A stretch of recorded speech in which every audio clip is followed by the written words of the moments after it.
what would you like to know about the wonderful Oh my gosh, I world of got so studio many life? questions.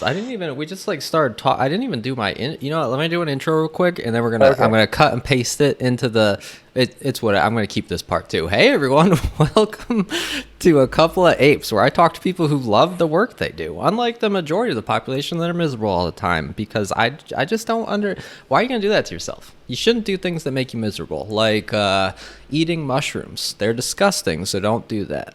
That's my perspective, at least. How do you feel? I like mushrooms. Ah, There are a few mushrooms I don't like. I can't do the texture. I just can't. There are some textures I don't like, but Yeah. there are other mushrooms I also like. Today I am joined by mushroom loving Gal Bushy. Is it Bushy? It is bushy. Okay, perfect. And we're gonna. He's coming to us from a sound studio. Is that the right Reco- recording recording studio? studio, Yeah, recording studio, boutique production studio. I got you. I got you. Yeah. So let's jump right into it. Well, let's start with just tell us a little bit about yourself. What are some basics about you to paint a picture for everyone listening? Hi everyone. I'm grab your paintbrush. I'm Gal, Gal. Last name Bushy. I grew up in LA. I'm like a native, which is very rare, especially in this industry. Um, I've been involved in music ever since I can remember. I got my first guitar when I was 5.5, 6. Didn't really know how to play it at that time, but I would just like sit there strumming it, trying to be like Elvis, honestly. And then along the way, as the years passed, I started trying to sound like the record. And then a neighbor once showed me how to tune a guitar, and that was kind of important and pretty eye opening. And then from there, I didn't really want to learn covers. I just kind of wanted to learn how to play like them. So I wanted to learn how to like embody that vibe from Jimmy Page, Richie Blackmore, Eric Clapton, some of these older blues guys like Chess Records guys like Howlin' Wolf, Otis Rush, Muddy Waters, and I just loved that. And so I was basically doing that for years, all through middle school, high school. Really, middle school things started taking it off. Like I think my skill set got a little bit Hmm. better to be able to like just play a little bit more. And then throughout high school, I started really like grinding through and trying to find people to jam with. I went to a small private Jewish school, so it was Orthodox also. So interesting mix of people. Yeah, for They sure. weren't necessarily, yeah, they weren't necessarily into rock and roll like I was. Some of my peers. Right. Um, so when I got to college, I went to college here in LA. I went to SMC, Santa Monica College, and then I transferred into UCLA. And at that period of time, I was playing maybe like 6 hours a day, just constantly playing. And I formed my first band with my first songwriting partner.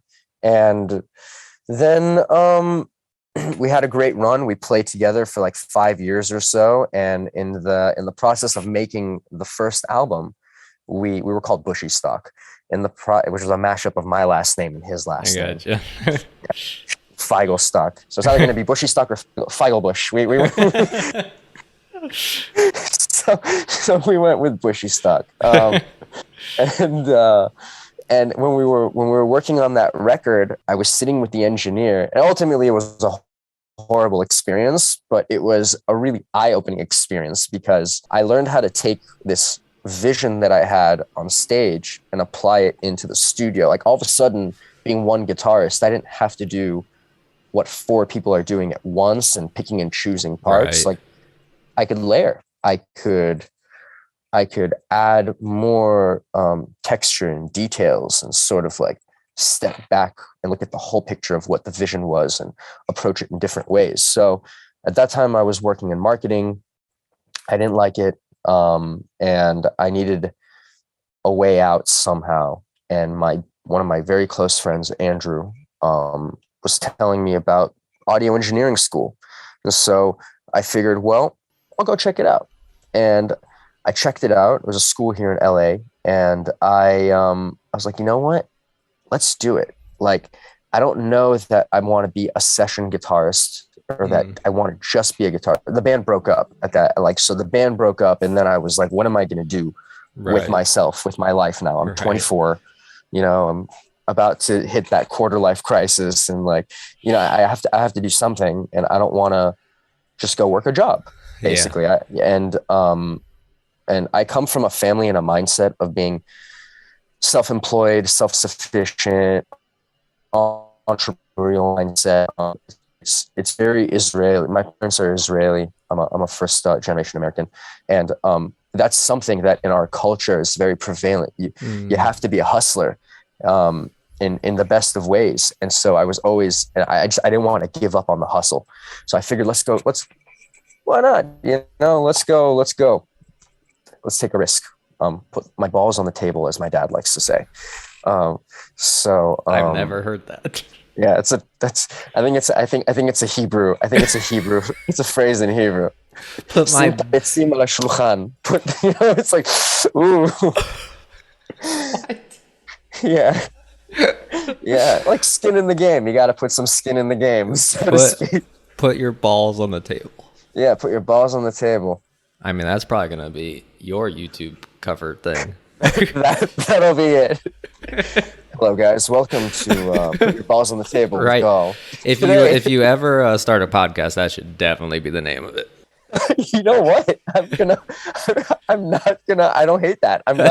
I will credit you there for that forever. Yep. With that forever.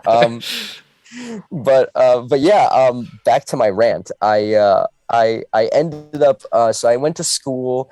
I ended up graduating with like a really good group of people. I had some really great instructors who had like done stuff and like won awards, and that matters to some people, statues and plaques. Yeah, sure.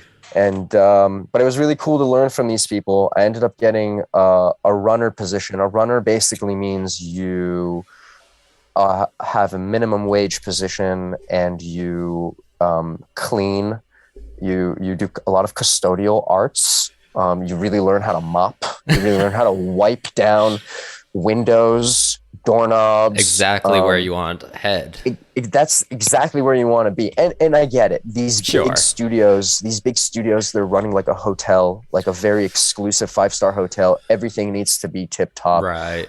When you carry the glass bowl with fruit, you have to have tissues around your hands so you don't leave like fingerprints on it.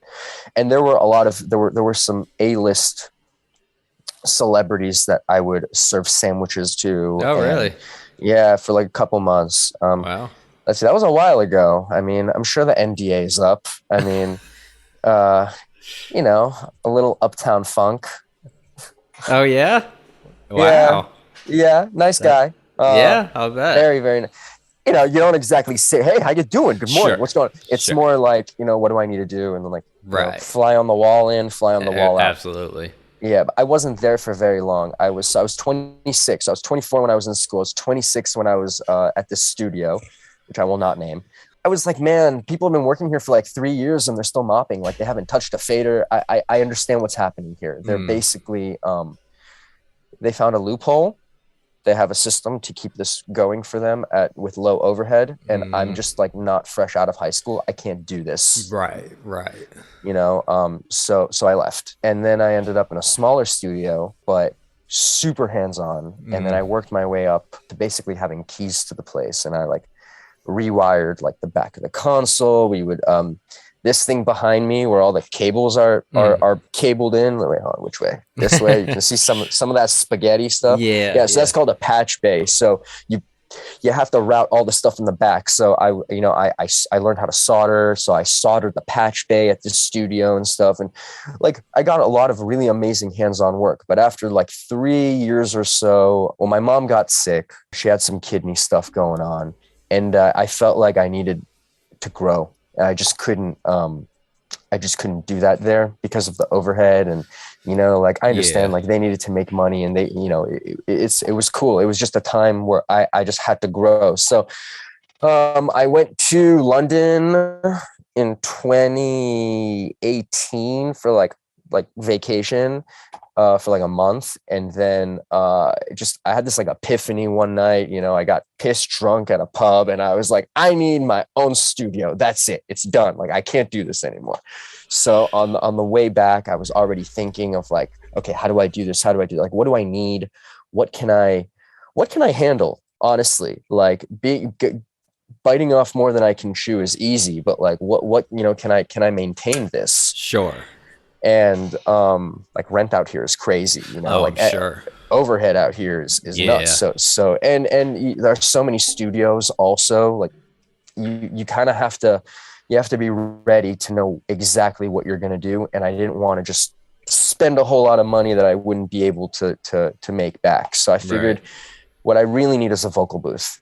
That's going to be the main thing. I need a control room here that I can mix. So I need one room where I could do stuff that's sonically not perfect, but sonically balanced. Let's call it. It's treated, like a treated room that isn't lying to me. It's not making certain things like, how when you remember those bouncy balls from when we were kids, you bounce it at the wall, or like honestly, any ball, any rubber ball, you hit it at the wall, it bounces back.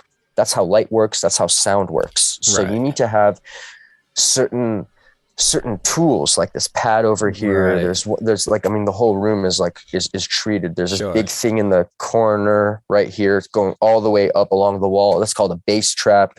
So what I have going on here is I have a bunch of sound reinforcement to make the room sound good, essentially.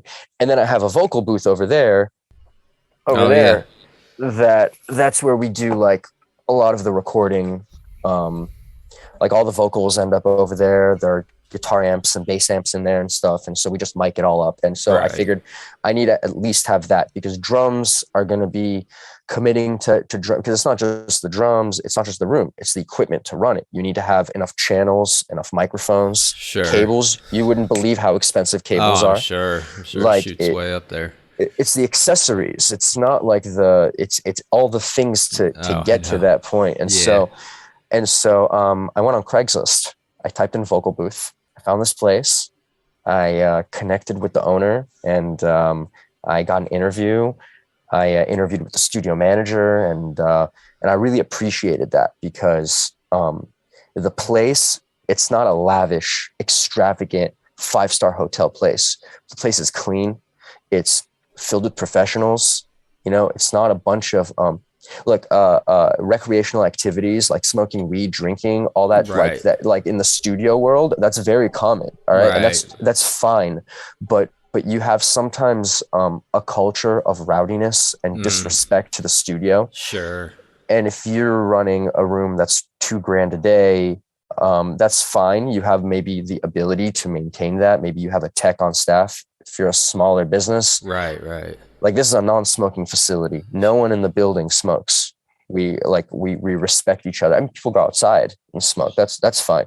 And so that was really nice. So I liked that the studio manager was like really interviewing, like really seeing what our intentions are, if we're just going to be here for a couple months and then dip.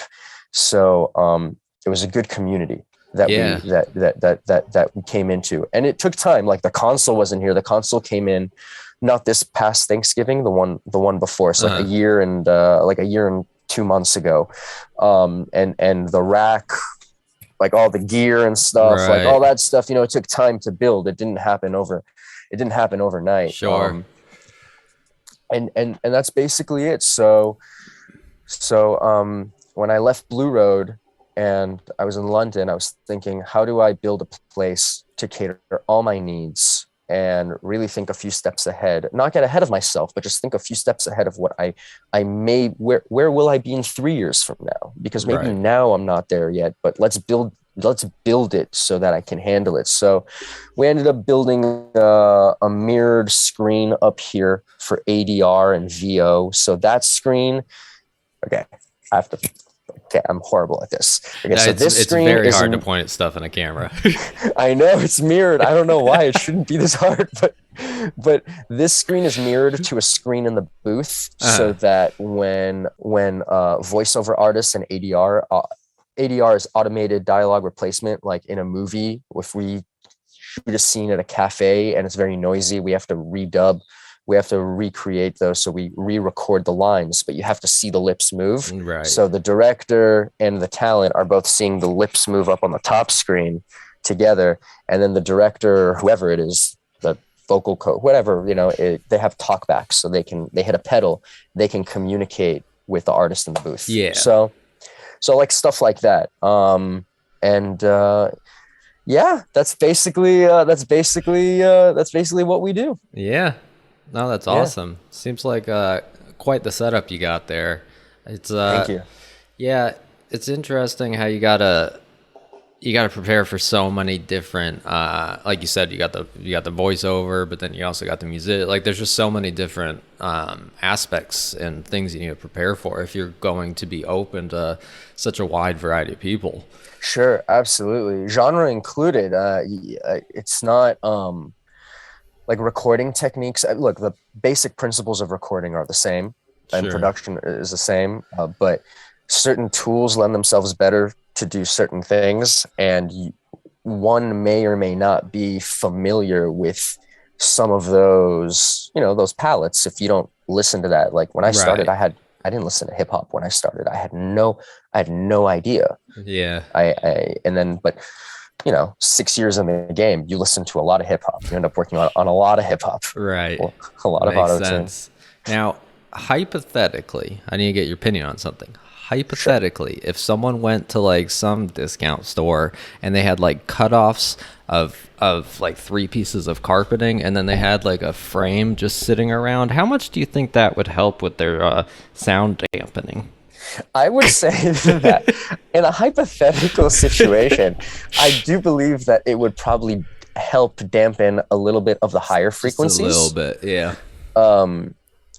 For lower frequencies, you need stuff that's a little bit more the foam and everything. Yeah, or honestly, insulation is the best. So really? The stuff that's in here, it's Owens Corning 70.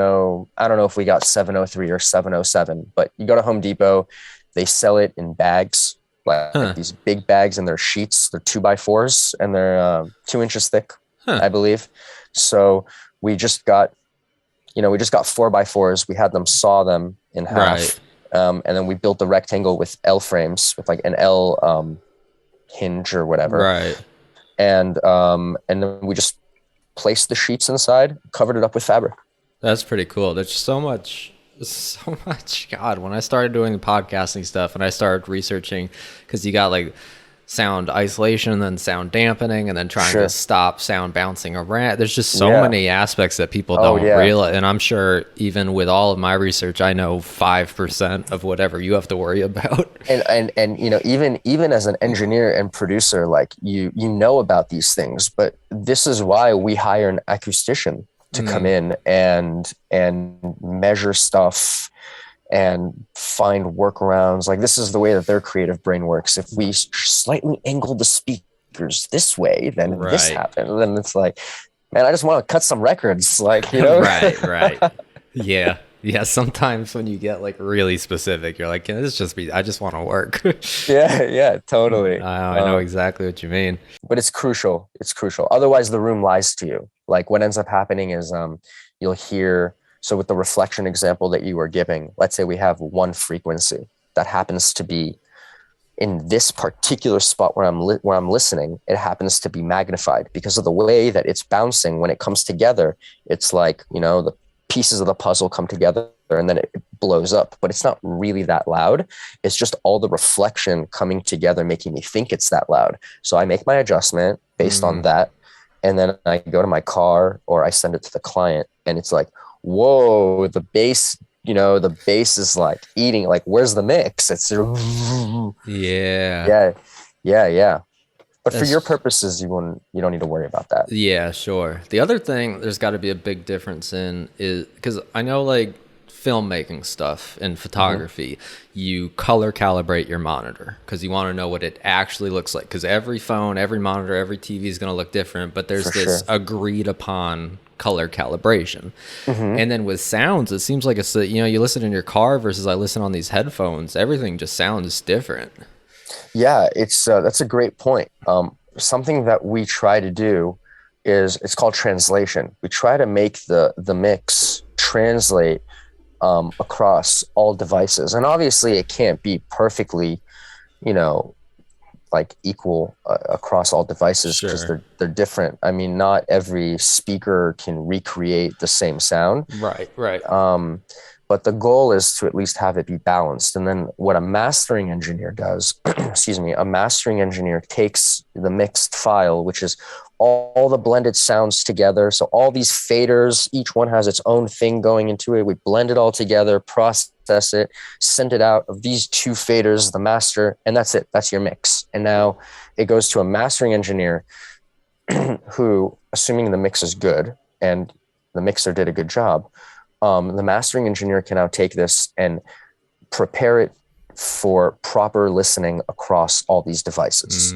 So they now kind of do these tiny little sculpting edits across the spectrum to enhance certain things, but make like really bring out like the clarity and make sure that no matter where you listen to it, you know, the kick drums still pop in, the vocals are still clear. You know, it's loud. Loudness is something that comes with mastering, which is like it's set up in mixing. Like a poor mix will not, like you won't make a mastering engineer's life easy to make it loud, but all that stuff, like the final stages, that's all mastering. Right. I don't know if you mentioned this before. How long have you been doing this for now?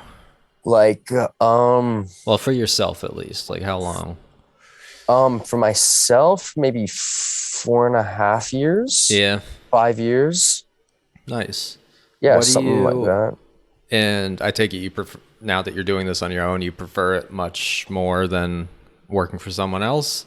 Oh I but it's funny because you think, oh, I'm working for myself, but really you're working, for your clients. You're So working you had, for hundreds of people now. exactly. Yeah. So now you're working for hundreds of people and hundreds of opinions. That's what people. Yeah, that's what people don't realize. You suddenly gain a whole lot of bosses. Yeah. But it's the status quo changes, and I believe in the integrity of hard work, and I believe, as a first generation American, I think that I've seen a perspective on really like what can be done in this country. Like I've seen where people fled from, and like the conditions that they left from. And I'm not talking about like people that were hungry, even though people like there's some certainly were, but I'm not talking about that kind of situation. I mean, like the ability to, you have an idea and you can manifest it. Like there's a system in place to make it. Is it perfect? No. Are there injustices? Absolutely. Are there problems? Sure. Like we can find problems anywhere, but like I've seen how an entrepreneur can go from nothing, a briefcase, this big with nothing in it, and make something of themselves. And that's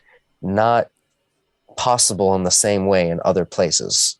And I love that, and so having come from that mentality, I want to continue that legacy. I want to teach that legacy to others. I want to find success, obviously, and then and then pass that on to to follow. You have to follow your dreams and be realistic, set a game plan, and execute.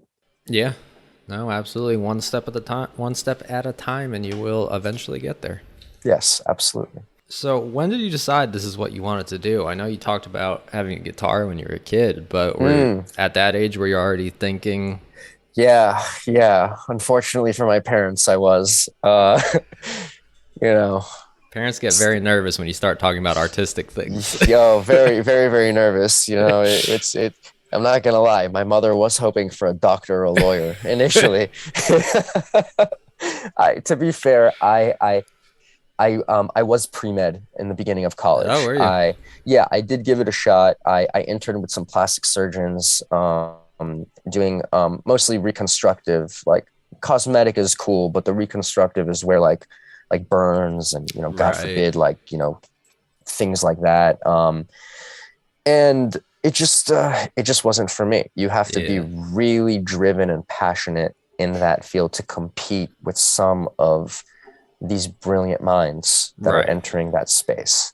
Yeah, And that's the problem with following something that you don't really want to do. You're never going to be completely successful because exactly. I think it was Steve Jobs had a quote, something like that, where he said you've got to be, obsessed with what you do, where you just really want to work at it because there are people in whatever game you're in that absolutely love what they're doing, and they're going to work harder than you if you're not in it. 100%, 100%. It's so true. And it's the only thing that legitimizes sometimes the hours Yes. that people put into the thing yeah. that they love.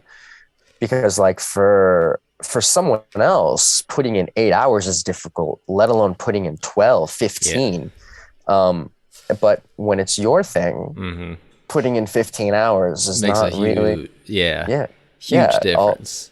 Huge difference. And the gratification that one gets from seeing the results, like seeing the thing, like you look back, okay, where was I? What did this room look like in 2018 when we like walked in here? Like what was that? Like things like that. It's important to celebrate the journey and not get caught up in the like the fantasy of like the destination. Yeah. The destination is very rarely the way that we imagine it. Oh, it's like, true. Yeah. And also, I mean, if you look at the destination the same way you look at the end of the movie is 5-10 minutes. That's when they wrap things up. You're just going to ignore the whole rest of the movie just to enjoy that one part. Yeah, exactly. Like that resolve was built upon the whole, or lack thereof, was built upon the whole, right. the whole journey. Yeah. And that's, and I love that. But it's not easy to like. It sounds like roses, and like it's all like fine and dandy. Right. It's they're like pandemic sucked. Yeah, like pandemic took a year and a half of in-person sessions. Right. And, so if you had a projected ROI, if you had a projected business plan, well, your projections are now on the wall. Right. You now have to readjust and how do you. And what do you do? How do you do that? What do you do? You gotta exactly. There's some very, very hard times like that. And actually, that's the perfect lead in. I'm going to jump ahead to one of my later questions. For me, there are days where it just seems like everything's going wrong. Things start to seem pointless, hopeless. Do you have days like that? And what do you do to push through them? Do I have days like that? Am I an artist? do I deal with artists? Right. Yes, I have. Of course, I have days like that. I'm human. That's pretty much been the response from everyone, by the way. They're like, of course I have days like that. If you don't have days like that, I think we have a problem. Yeah. Like there might be something wrong somewhere. Like we've checked out. We have like some major diссociation going on. Yeah, that's true. Not good. No, I feel like, pain. So I heard this being explained before. I don't remember where. But pain is our body's way of communicating to us that something is wrong. If we weren't able to feel pain when we were injured, then we wouldn't know that there's a problem, right, or that at least like recognition. And so I'm not advocating for pain. I'm more saying like if you recognize that there's pain and you can sort of, or stress maybe is another way to discomfort, maybe is the word that like the ultimate concept I'm trying to get to. If you lean into the discomfort instead of trying to back away from it. Yeah. I think one discovers all kinds of things about themselves, like really resilience. And the problem is usually much smaller than we think. It's like the grain of sand in our shoe. It feels like a mountain. Right. It's just that's so true. It's just a grain of sand. I'm going to use this opportunity to plug something I'm working on because you just walked right into it. So hello. I'm starting a YouTube series called Uncomfortable, where once a week I'm going to be doing something that makes me scared, uncomfortable, afraid, to learn how to sit with those feelings and process them better, which I think is something we could all, just like you were just talking about, something we could all work on. And the more you deal with discomfort and stress and things like that, I think it's like anything else, you get better at it. Anything else you practice at. 100%. I agree. When is it launching projected? 3 days ago, which didn't happen. So I'm hoping actually tonight I'm hoping to do the first one which Okay. is going to be me going into the woods in the dark by myself with a flashlight and just sitting out there for a while and just having to listen to the sounds and just get freaked out by everything and just learn how to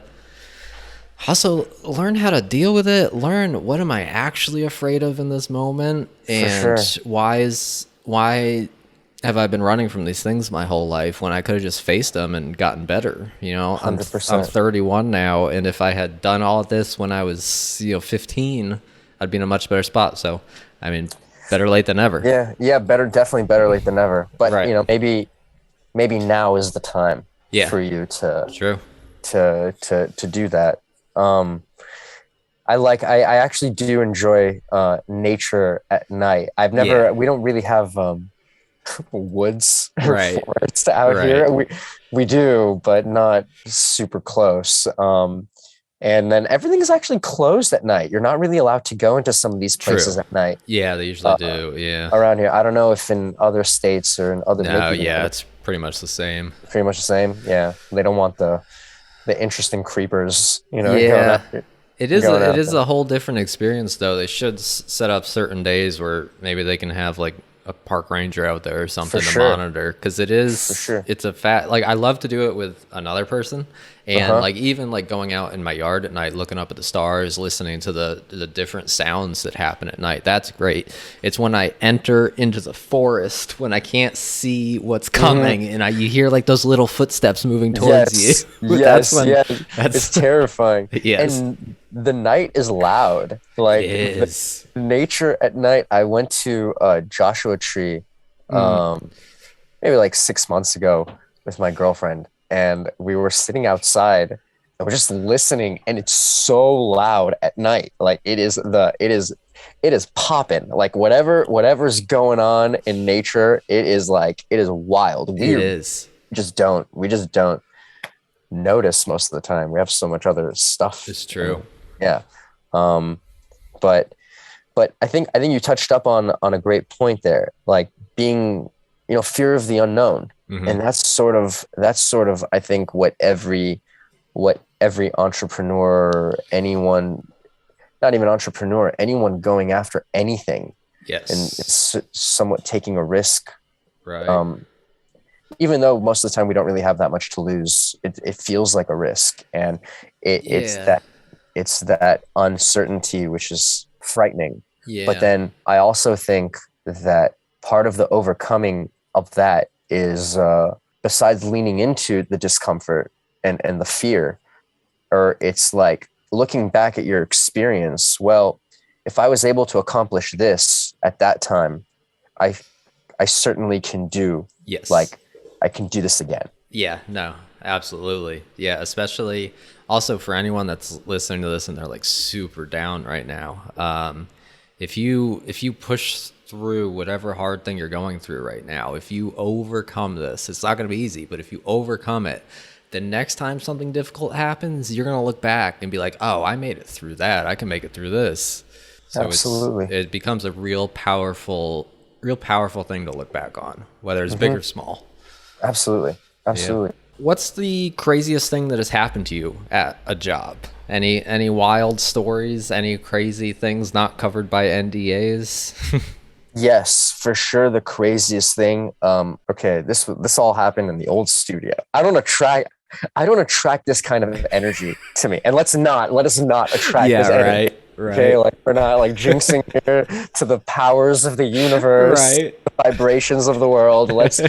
Okay, cool. I'll light a smudge later or something. There you go. In the beginning, you get the clients that no one else wants. Like, when you're working at the studio. I mean, not always. Sometimes it's the opportunity comes in. But generally speaking, if it's going to be like the TV advert where the program director is queuing in from Hawaii or from New York maybe, and they insist on you being at the studio at 6:30 in the morning, like those types of situations, or like the semi-alcoholic rapper that comes in, they're going to give you these situations. So I'm not going to name this not so gentlemanly gentleman. Is it someone who's known?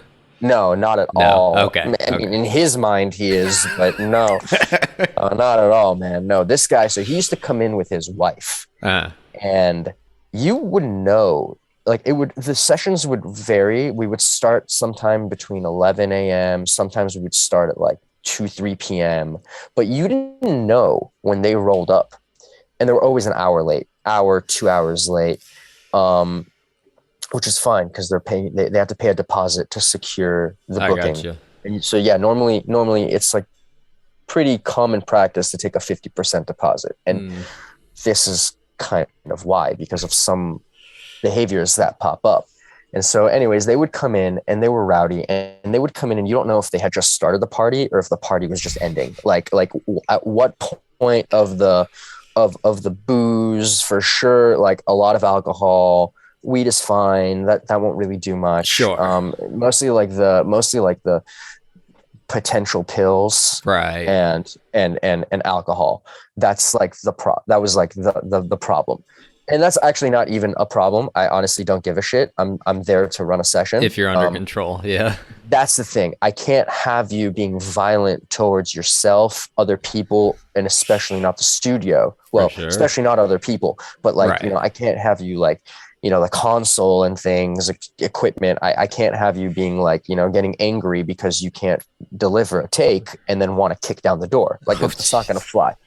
So she was oftentimes really drunk and could not perform, and just could not perform in front of the mic. And we're talking like line by line type thing. We're not even going like forget about verses, or right. we're punching in line by line. And he would get pissed, and he would get really angry. And a few times I had to tell him, hey man, calm down, and they would shut all the lights in the live room in the booth. And so from the control room, so from where I was sitting, I had like windows over here and windows over there, but because of the way that the light was like reflecting inside of the control room that I was in, I couldn't really see past. It was just too dark. I could just see the reflection of the other glass on that glass. So one day he goes in there, and when they would talk, I would turn talk back off because I didn't feel like it was appropriate for me to listen into their, like, eavesdropping on their conversation. And all of a sudden I hear a thud, and I hear yelling through the wall. Like, you can hear yelling. And so I turn on talk back, and he's cursing her out and he's threatening her. And I'm like, holy shit, like he's about to beat her. Like he's about to get physical with. And I run in there, I open the door, I'm like, yo guys, what's going on? Like what's happening here? This is like not cool. I was about to say his name. I was like, yo, like, then I stopped myself, like, yo, you need to chill. Like, I'm not gonna tolerate this. Do something like this again, we're gonna have to talk to the management. Like, this is not gonna fly. And so then another time happened, and this time, like, he did actually, like, he didn't hit her, but he was like, he was physically threatening her. And I was like, dude, session's over. If you don't get the fuck out of here, I'm calling the cops. Right. Like it's done. This is beyond studio policy. Like, I'm not willing to take on this kind of thing. Like, this is not appropriate for me. This is not cool. Get the fuck out, straight up. Right. And that's it. Like, the session was over, and then I personally never picked up their calls ever again. And he would hit up the studio owner, and the studio owner would like be like, yo, you wouldn't believe who hit me up. And I'd be like, ignore, bro, ignore. Like, that little bit of money, in my opinion, liability. Like, fuck that. Yeah, forget about it. Not a winning, in my opinion. That's not the type of, also, like, as a brand, like, you have studios out here that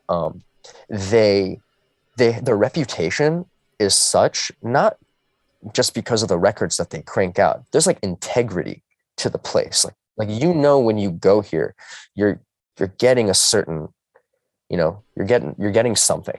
Right. And that is more the energy that I've always wanted to align myself with. Yeah. And Yeah, it wasn't the studio's fault, obviously. It was just this. Sure. Yeah, this artist was a complete nut job. Jeez. Yeah. Sounds like a stressful day at work. Oh yeah, a little bit stressful.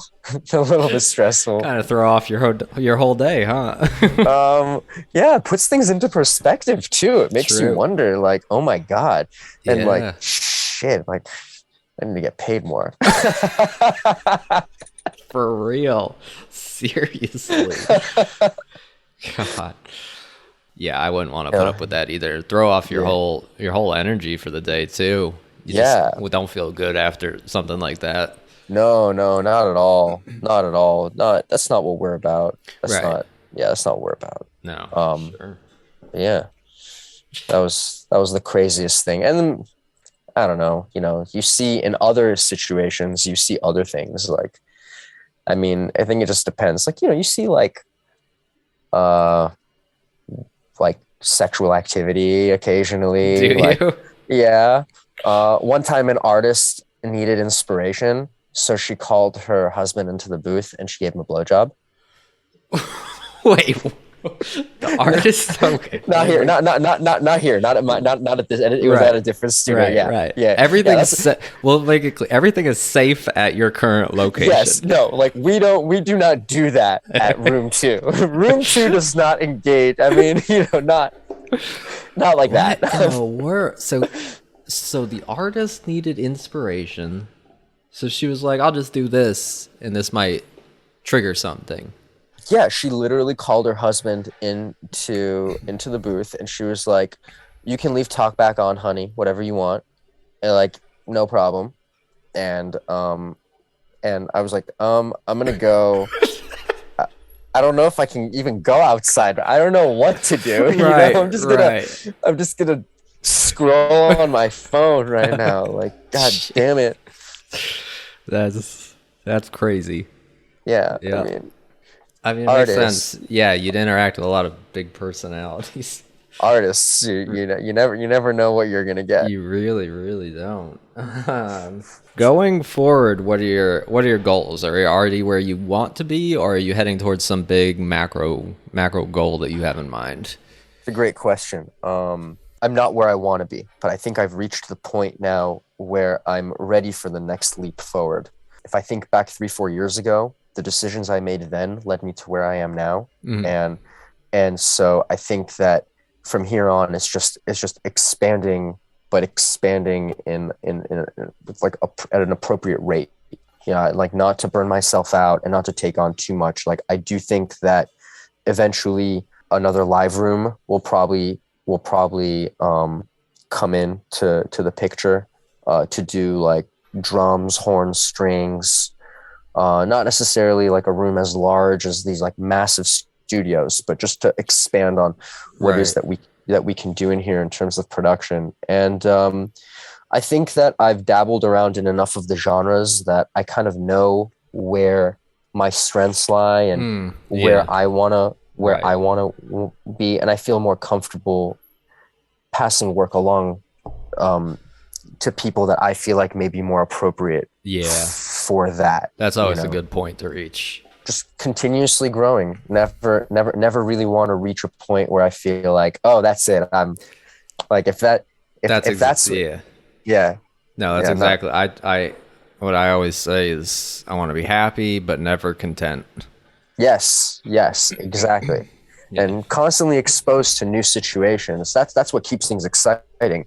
New artists, new projects. It doesn't even have to be like music for artists within the digital space now. I mean, we've spoken about this, but in the NFT world, in the digital content world, as apps and video games and immersive technologies continue, there's just more of a need of these different elements, for sound, for visual stuff, like things that enhance the experience. And it's only become more and more integrated with everything we do. Exactly. And so I'm excited to see how that will come into play. Yeah, for sure. Well, I would say my opinion for your career, like if you want to really like boost it, you should probably work on like a animated show with a guy from North Carolina. I'm just throwing that out there, but Okay. Oh, is there something in mind, perhaps? I mean, we can talk. Yeah, I mean, I'll just Oh, throw in some random thought out there. But all anyway, right. Caught it in the there you, pocket. there you In go. the pocket. There you go. All right, I got a personal question for you. I always tell everyone if they want to skip this, that's perfectly understandable. I ask this just so other people know that they're not so alone in the world. But Sure. have you had any mental or physical health issues that you've had to push through to get where you are today? I have not had any physical or mental, not on a clinical level. Mm-hmm. Baruch Hashem, thank God. But so my mom is a kidney transplant survivor, Wow. and her it was about 6 months of a decline before we before shit really started, like there was a problem and we knew that there was a problem. We didn't really know what or how big of a problem it Right. was. And when things happened, they happened very, very quickly. When it rains, it pours. And so, I come from tribe mentality, like we're a unit. And so it's like we kind of we banded more together and stuck more together to get through that period of time. And then like all the way from diagnosis to through like different treatments, and then eventually the transplant, and which was a miracle in and of itself. So going through that is because now certain things in life have to be prioritized differently. Like I had, I had plans Right. for like nonsense that like being Right. but so you just have to reevaluate that. And then, I mean, on a personal level, I don't talk about this like my people know this for sure, but I was engaged, and like right before the wedding happened, it completely disintegrated in a very toxic, volatile way. Really? Wow. Yeah. But complete blessing in disguise. I mean, truly some thing is looking out for me. Better to happen then than later, sort of thing. Absolutely. It was definitely it was like the ref made the call at the right, right before the bell rang, right, or the whistle or whatever. Yeah. So you have to go through that. You have to go through reinventing of yourself in a certain way, or like a rediscovering of who you are, and then move forward. Yeah. And so I feel like a lot of people can relate to that. Sure. Like tough breakup, or like a friendship, like a really strong relationship, or like what one thought was a strong relationship that then like deteriorates and disintegrates, and in like a volatile, not so good way. And then having to deal with all of that, the social aspect of that, like if you had like the Venn diagram of friends, or like certain people, even worse, kids, dog, sure. Stuff like that. Right. Property, who knows, like all assets, whatever. And then, even if a loved one went through like a health thing, COVID, the pandemic, people being alone for months on end. Not everyone is used to being in a cave for hours by themselves. Yeah. Like some people had a really, really tough time. But yeah, those were my darkest hours. Well, you make it through it, and then you come back stronger, right? That's the only way to do it. Yep. That's the only way to do it. You have to stay positive. And this goes back to the bad days. Do you have bad days? Sure, but let's be pragmatic now. My entire life is being defined by this one thing, like this one day. Now my entire career is futile. That's it. Right. Absolutely. If you could tell the younger version of yourself one thing to help them on their journey to reach where you are today, what would it be?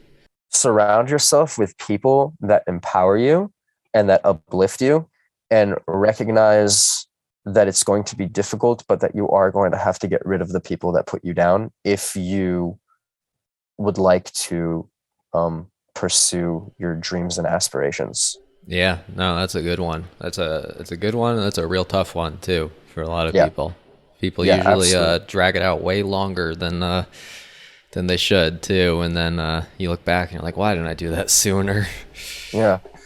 Yeah, and it doesn't have to be a malicious like cut people out. It's more Sure. just find the people that believe in you, that don't put you down. Yeah. You know, they don't think your ideas are stupid. Right. They don't need to have to pursue that career or execute Right. that idea. They have to love you enough Right. and believe in you enough in a genuine way to encourage you to do whatever it is that you want to do. Yeah. It can even come down to just not sharing everything with certain people. Like, it doesn't even have to be cutting people out, just leaving certain things out of the conversation. Keep it close when you need to. 100%. Exactly. Yeah, I agree. Did you have any interesting jobs before you started doing this? I was always kind of like independent contractors. So I fell into social media marketing and promotion. So that was kind of interesting. I ended up in like fashion industries, which I like never in a million years thought that I would be in fashion. And so I was working out of an office at the fashion district. I went to LA Fashion Week a couple times. That was interesting. Wow. So that was cool. Especially like the bridge. But again, it always came back to music. It always ended up coming back to this. Yeah. You always find your way back. Yep. Yeah. So it's been mostly sound jobs and sound kind of like gigs and clients related, movies, film for music for film and TV. I may score a short horror flick. Oh yeah. We'll see. It's like a, I don't know, looking for like a John Carpenter vibe. Oh yeah. So that could be cool. Do you have one in mind? Like, are you talking to someone? Yeah. I'm talking to someone, but I don't know. I haven't spoken to them. They haven't gotten back to me in a minute. Yeah. So I don't know. Who knows what's going on? They'll reach out to me if they want to. There you go. They want to do it. Yeah. You know what? One of my goals is actually to direct a feature film at some point. So we'll link up once we reach that point. Absolutely. We'll do that. Where can people find you? Where can people find more info about you, booking you, social, whatever you want to share? Personals is that bushy sound on Instagram, and Room 2 Stew at Room 2 Stew for also Instagram socials, gallbushy.com, room2studios.com. And drop me a line. I'd love to talk. Let's produce something. Let's mix something. Yeah, definitely. And you're in LA, you said? Yep, I'm in LA, but we do a lot of remote sessions as well. These days, we're not limited by distance. As long as you have a pretty good internet connection, we can probably make something happen. Awesome. Well, hopefully everyone reaches out to you. Literally everyone, no matter what career they're in. I'm ready. I'm ready for the explosions. You're gonna get like construction workers being like, I don't know. You're just gonna get everyone.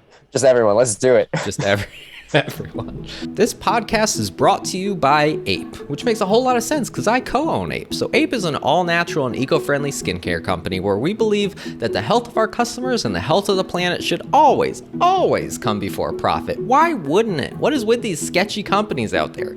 We only make safe, natural, healthy, and eco-friendly products. So if you need any sort of skincare products, moisturizers, beard care products, bath and body products, we got soap, we got lip balm, we got all sorts of stuff going on. So head over to apebrand.co and you can find us at Ape Brand on social media. And now for some random questions that I asked at the beginning of the podcast. What is your favorite movie or one of your favorite movies? Ooh, we'll keep it old school, not too old school, but like Coming to America, My Cousin Vinny. Those two would be they're up there. They're up there, you know, those two Utes.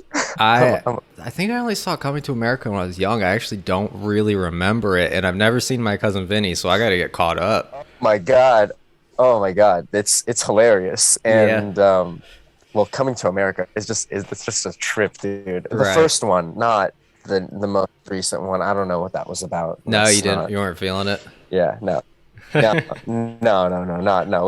Within about 30 seconds, I was like, nah, I'm not gonna tarnish my really my that love. Quick. When you watch the original, it's just hilarious. Like Eddie Murphy and Arsenio Hall, and they're like the peak You know, Right.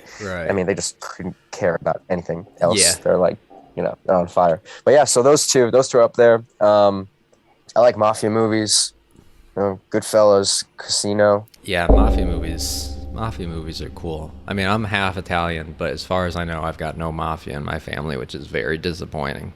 As far as you know. As far as I know. They say that was, they did a good job. My family was just an hour outside of New York City, though. So. Oh, okay. Well, I mean. Never know. I don't know. You never know. You never know. Hey, what are you going to do? You never know. The cannoli. Do you have a favorite band or a favorite song? Oh, my Lord. I mean, Led Zeppelin. Please. Led Zeppelin? Yeah, I was just listening to Led Zeppelin in the car. Oh, yeah. What were you listening to? Immigrant Song? Is that what it's called? Okay, I need to send you something. Sorry, guys. I mean, if Drew wants to, he can link this. You can already hear the Robert Plant. I'm gonna send this to you. This is one of the funniest videos. Someone sent this to me this morning, and if this won't get you going in the morning. Really? Yeah, watch it later. You'll laugh. But yeah, Led Zeppelin for sure. Jimmy Page has been a huge influence on me, first and foremost as an artist, because I first came up as a guitarist, and then when I was in my first band, when we started recording, I started taking on more of a producer role. Had no idea about engineering at that time, and it was mostly like thinking about the music and how do we take it from a live, like 4 guys in a room, and now we put this in an album. And so channeling into my love of Jimmy Page's production specifically. Right. So Led Zeppelin for sure. Maybe the song remains the same. If you could go on vacation right now for free anywhere in the world instead of talking to me anymore, where would you go? Somewhere warm with beaches and clear water and just doing. I mean, what do you want? You're already in California. You're right. And it's funny, today we're having like our first normal day. It's like 73. And we're thinking, and I'm sure that people will be like, I mean, look at me, I'm wearing a beanie and a thermal. It's 73 outside. This is California, right? Southern California life. We don't understand what cold weather is. No. When I got up this morning and had to take care of our animals out back, it was 22. Oh my Lord. You're brave. The ground was very crunchy and loud. What's your favorite thing to do in your free time? You got any hobbies outside of this? Yeah, I love to cook. And this year I've been cooking a lot more. Yeah. Just trying pandemic time. Yeah, right. What do you like about cooking? Is it like a meditation for you? You're like experimenting, or what is it? Maybe a little bit of both. Maybe more the latter. I find it to be similar to mixing and producing music, in the sense of there's sort of like a balance, and I kind of know what I like, and or maybe I know what the people I'm preparing it for like, and I can kind of cater it to them. And so it's a lot of just intuition, like the colors and the transformation, like the sizzle, right as things start to move along in the process and it like comes together. So I like posting like funny videos of the process of the cooking. Yeah. Yeah. No, I never thought about it that way with the music and everything. It is similar in a way. Thank you everyone for listening.